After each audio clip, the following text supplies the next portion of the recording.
Hello guys, आज हम फिर से आप लोगों के बीच 12वीं का फिजिक्स का फर्स्ट चैप्टर लेके आए हैं, जिसमें लेक्चर नंबर 1 हम आप लोगों को आज चार्ज के बारे में पूरे डिटेल से पढ़ाएंगे कि चार्ज क्या चीज होता है और चार्ज क्या है। जिसमें फर्स्ट चैप्टर 12 का इलेक्ट्रिक चार्ज एंड फील्ड है। तो आज हम आप लोगों को चार्ज पढ़ाएंगे, जिसमें चार्ज है क्या। तो जैसे कि हम यहाँ पे लिख दिए हैं, डिफिनेशन रटने के लिए सिंपली है, एग्जाम में लिखने के लिए, पास होने के लिए सिंपल है। जैसे कि थ्योरी में लिखा है, it is defined as the efficiency और deficiency of electron is called electric charge. देखो बच्चे, किसी भी इलेक्ट्रॉन में चार्ज का घटना या बढ़ना, यानी efficiency of deficiency of charge is called electric charge हम कहते हैं। किसी भी चार्ज में इलेक्ट्रॉन का घटना या बढ़ना, हम उसे इलेक्ट्रिक चार्ज कहते हैं। अब चार्ज को हम डिनोट किस चीज से कर सकते हैं, जैसे कि हम इलेक्ट्रिक चार्ज को स्मॉल क्यू या कैपिटल क्यू से डिनोट करते हैं। तो चूंकि चार्ज का फॉर्मूला होता है Q इक्वल टू NE। अब पूछा जाएगा कि N क्या, तो जैसे कि हम आप लोगों को N में बताए हैं एनी नंबर ऑफ इंटीजर, यानी N के जगह पे जैसे कि कोई सवाल आएगा तो लिखा रहेगा, चार्ज का फॉर्मूला पे हम बनाएंगे charge equal to Q equal to NE। तो N के जगह पे हम नंबर ऑफ एनी इंटीजर, यानी कोई भी दिया रहेगा, और इलेक्ट्रॉन जैसे कि E equal to number of electron होता है, charge equal to number of electron होता है। तो चार्ज में तो इलेक्ट्रॉन का मान होता है किसी भी चार्ज पार्टिकल में 1.6 into 10 to power minus 19 coulomb. Charge का मान होता है 1.6 into 10 to power minus 19 coulomb. क्या चार्ज का मान है 1.6 equal to 10 to power minus 19 coulomb. हम आपको सवाल देंगे तो उसमें बता देंगे कि यानी इलेक्ट्रॉन का मान कितना, हम आप लोगों को नोट्स में लिखवाए हुए थे। तो नोट्स में लिखे 1.6 into 10 to power minus 19 coulomb. तो जैसे कि पूछेगा कि सर चार्ज का एसआई यूनिट क्या होता है, तो चार्ज का एसआई यूनिट होता है कूलम। चार्ज का एसआई यूनिट रहेगा कूलम, क्योंकि हम जितना भी सवाल को बनाएंगे एसआई यूनिट के बेसिस के आधार पे ही सवाल बनेगा। जैसे कि लिखा रहेगा इलेक्ट्रिक पोटेंशियल, तो इलेक्ट्रिक पोटेंशियल का सवाल जब आगे हम पढ़ाएंगे आप लोगों को इसी चैप्टर में, तो उसका ऐसा यूनिट के थ्रू ही इलेक्ट्रिक पोटेंशियल का सवाल बनेगा, क्वेश्चन बनेगा। तो चार्ज का ऐसा यूनिट कूलम्ब होता है। सी भी हम लिख सकते हैं डायरेक्टली शॉर्टकट में। अब नोट्स में इसको स्पेशली लिख लो, charge of electron equal to charge of proton होता है, जिसमें इलेक्ट्रॉन निगेटिव में रहता है और प्रोटॉन पॉजिटिव में रहता है। जैसे कि charge of electron equal to minus 1.6 into 10 to power minus 19 coulomb है, उसी तरह चार्ज ऑफ प्रोटॉन होगा पॉजिटिव में 1.6 into 10 to power minus 19 coulomb. अब टाइप्स ऑफ चार्ज चाहे दो टाइप्स का होता है, चाहे पॉजिटिव होगा चाहे निगेटिव होगा। कोई भी वायर जलता है उसमें कॉमनली दो वायर्स होते हैं, एक रेड होते हैं या ब्लैक होते हैं या ब्लू होते हैं या ग्रीन होते हैं। दो बिना एक वायर का लाइट नहीं जल सकता है, क्योंकि हम जानते हैं एक लाइट अर्थ चाहिए, यानी अर्थिंग चाहिए। तो दो चार्ज के दो टाइप्स होते हैं, पॉजिटिव चार्ज होते हैं और निगेटिव चार्ज होते हैं। देखो, पॉजिटिव चार्ज का काम है वो लॉस ऑफ इलेक्ट्रॉन करेगा, यानी इलेक्ट्रॉन का लॉस करेगा, और नेगेटिव चार्ज का काम है कि वह इलेक्ट्रॉन को गेन करेगा। क्या करेगा? गेन करेगा, हमेशा इलेक्ट्रॉन को गेन करेगा। दूसरे को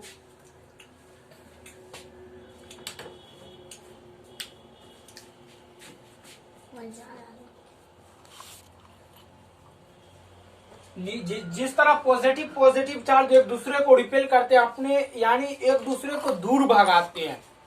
जैसे कि फॉर एग्जाम्पल दो इंजन लिए, अल्टरनेटिंग करंट मशीन लिए, दो इंजन लिए, करंट जो देता है विद्युत देता है, और दोनों मशीन में से हम पॉजिटिव वायर को आपस में दोनों का अलग, एक तो इस साइड का एक तो इस साइड का, दोनों को आपस में टकरा देंगे तो जैसे कि दोनों मशीन ब्लास्ट कर जाएगा, उसी को हम कहते हैं रिपेल करते हैं, यानी एक दूसरे को दूर भगाते हैं। जैसे कि निगेटिव चार्ज भी एक दूसरे को रिपेल करते हैं, दूर भगाते हैं। इसी को हम लाइक चार्ज कहते हैं, हम लाइक चार्ज कहते हैं। अब पूछता है कि पॉजिटिव और निगेटिव चार्ज एक दूसरे को अट्रैक्ट करता है, पॉजिटिव और निगेटिव चार्ज एक दूसरे को अट्रैक्ट करता है, अपनी ओर आकर्षित करता है, झींकता है। क्या करता है? अपने ओर झींकता है। देख रहे हैं यहाँ पे एक निगेटिव है और एक पॉजिटिव हुआ है, ये दोनों एक दूसरे को अट्रैक्ट करते हैं, अपने तरफ झींकते हैं। अब सवाल आता है कि ग्लास रॉड में कि पॉजिटिव और निगेटिव, यानी एक शीशे की प्रखनली लिए और दोनों में हम पॉजिटिव, जैसे कि पॉजिटिव वायर दिए तो देखो फॉर एग्जाम्पल ये एक दूसरे को दूर भगाता है, यानी रिपेल करता है। फॉर एग्जाम्पल जैसे कि ये दो पॉजिटिव वायर, हम इन दोनों को आपस में टकराएंगे तो ये एक दूसरे को रिपेल करेगा, दूर भागेगा। और निगेटिव चार्ज में इसी तरह निगेटिव चार्ज भी आपस में टकराएगा तो रिपेल करेगा, एक दूसरे को भगाएगा। और अट्रैक्ट, पॉजिटिव और निगेटिव तार को हम अगर सटाएंगे तो ये एक दूसरे को झीकेगा, फॉर एग्जाम्पल अपने तरफ अट्रैक्ट करेगा। यानी जब चर बोलता है, लाइट ब्लास्ट करता है, तो उसी तरह यह एक दूसरे को अट्रैक्ट करेगा। अगर हम इन दोनों को यहाँ दे देंगे पॉजिटिव और निगेटिव को, तो ये एक दूसरे को झीक लेगा, अपने तरफ एक दूसरे को झीक लेगा और ये वायर शॉर्ट कट जाएगा। देखो अब कहता है पोलरिटी ऑफ चार्ज, क्या पोलरिटी ऑफ देखो different two kind of charge is called polarity of charge, हम कहते हैं डिफरेंट है, two kind of charge is called polarity of charge कहते हैं। अब हम आप लोगों को कंडक्टर और इंसुलेटर पढ़ाएंगे। आप समझ गए, इसको नोट कर लीजिए। ओके, हम आप लोगों को बताएंगे इलेक्ट्रिक चार्ज एंड फील्ड में कंडक्टर और इंसुलेटर।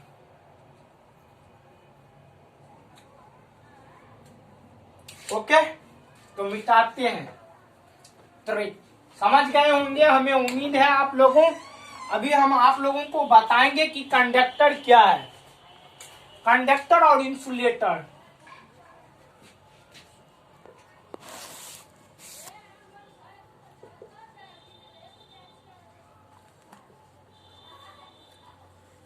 कंडक्टर हम उसको कहते हैं, कंडक्टर का हिंदी में हम सुचालक कहते हैं और इंसुलेटर को हम हिंदी में कुचालक कहते हैं।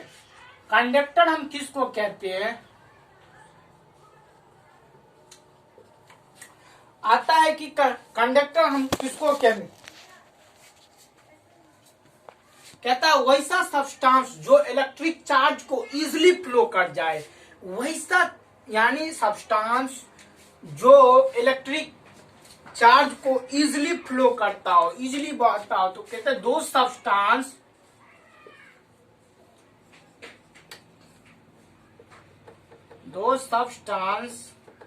Can those substance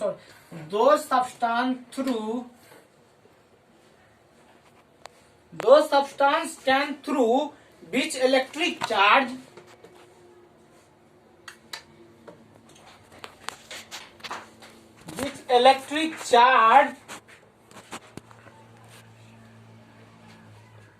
can flow easily। कहता है वैसा पदार्थ जो इलेक्ट्रिक चार्ज को एकदम आसानी से पास कर दिया। जैसे कि हम और आप जानते हैं कि 1000 वाट को बल्ब को जब हम जलाते हैं, 1000 वाट के बल्ब को हम जैसे कि जलाते हैं, जिसको हम बड़ा लाइट कॉपर वायर से जलाते हैं, कॉपर वायर से जलाते हैं या एल्युमिनियम वायर, क्योंकि एल्युमिनियम सबसे हाई सोर्सेस वोल्टेज देने वाला है। एल्युमिनियम वायर जो होता है सबसे ज्यादा करंट देता है। तो सिंपली कंडक्टर का एग्जाम्पल होता है, एग्जाम्पल कॉपर हुआ आपको अंगस्ट्रम, एल्युमिनियम एक्सेट्रा। और हम इंसुलेटर किसको कहते हैं? जैसे कि इंसुलेटर, कंडक्टर और इंसुलेटर किसको कहते हैं? वैसा पदार्थ, those substance through which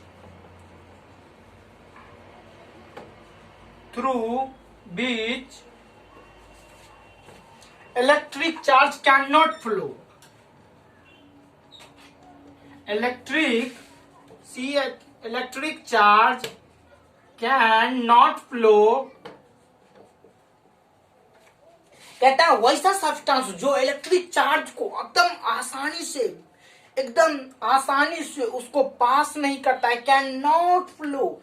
कहता है दो substance through which electric charge can not flow. वैसा सब्सटेंस जो इलेक्ट्रिक चार्ज को फ्लो नहीं करता है, इलेक्ट्रिक चार्ज को फ्लो नहीं करता है, हम उसको इंसुलेटर कहते हैं। इंसुलेटर। क्या लकड़ी से करंट पास हो सकता है? नहीं, दैट इज कॉल्ड इंसुलेटर। क्या रबर से लाइट करंट पास हो सकता है? नहीं, हुए इंसुलेटर है। हम इसको एग्जांपल के लिए लिख सकते हैं, glass, rubber, would, plastic etcetera. तो हमें इस चीज का जानना है कि कंडक्टर और इंसुलेटर किसको कहते हैं। फिर से हम रिपीट आप लोगों को कह देते हैं, वैसा सब्सटेंस जिससे इलेक्ट्रिक चार्ज एकदम आसानी से पास हो जाता है, इलेक्ट्रिक चार्ज एकदम आसानी से पास हो जाता है, हम उसको कंडक्टर कहते हैं भैया। जैसे कॉपर हुआ, एल्युमिनियम हुआ, अंगस्ट्रम हुआ, ये सब इलेक्ट्रिक चार्ज को इजीली आसानी से, जैसे कि ये रॉड हुआ तो ये भी करंट को एकदम इजीली पास कर सकता है। लेकिन हमें इस चीज को जानना पड़ेगा कि ये रॉड क्या है। ये रॉड एल्युमिनियम है। फॉर एग्जाम्पल, अब इंसुलेटर फिर से हम रिपीट आप लोगों को समझा देते हैं। इंसुलेटर किसको कहते हैं? कैसे? वैसा पदार्थ जिससे इलेक्ट्रिक चार्ज आसानी से पास नहीं होता है, हम उसको इंसुलेटर कहते हैं।